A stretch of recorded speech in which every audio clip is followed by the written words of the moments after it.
Hello! Alors aujourd'hui on va aborder un sujet un petit peu plus compliqué, donc je mets un gros TW santé mentale. Donc je voulais parler un petit peu de mon parcours. Moi je suis donc dépressive, diagnostiquée en 2016, mais en fait c'était déjà là depuis un petit moment. Et moi je suis victime de dépression chronique et sévère. Ça veut dire que c'est pas juste un épisode dépressif qui va durer pendant 3 mois par exemple. Ça veut dire que je vais avoir de la dépression toute ma vie.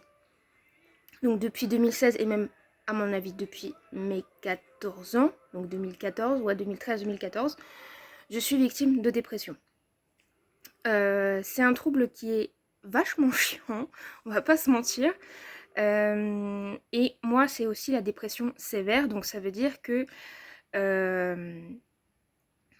c'est extrêmement violent. Il y a des jours où je reste dans mon lit, je ne bouge pas, juste des fois je vais chercher mon ordinateur pour allumer la télé, parce que j'ai pas de télé, donc j'utilise mon ordinateur, mais enfin je fais rien que manger et dormir. Il y a des jours où je peux me lever, où je peux m'habiller, mais il y a des fois où je peux pas te faire tout ça. Et voilà, du coup c'est le premier épisode où je parle un peu de ma santé mentale.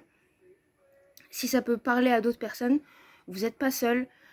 Si vous n'avez pas envie de vous faire diagnostiquer ou si c'est trop compliqué, vous ne faites pas diagnostiquer. Mais c'est vrai qu'être suivi par un médecin pour vous donner des médicaments, par un psychiatre, bon ça c'est un peu plus compliqué. Et surtout par un bon psychologue, franchement ça aide. Moi je vois une psy, j'en ai vu énormément depuis que j'ai été diag. Mais j'en vois vraiment une pépite depuis septembre 2023.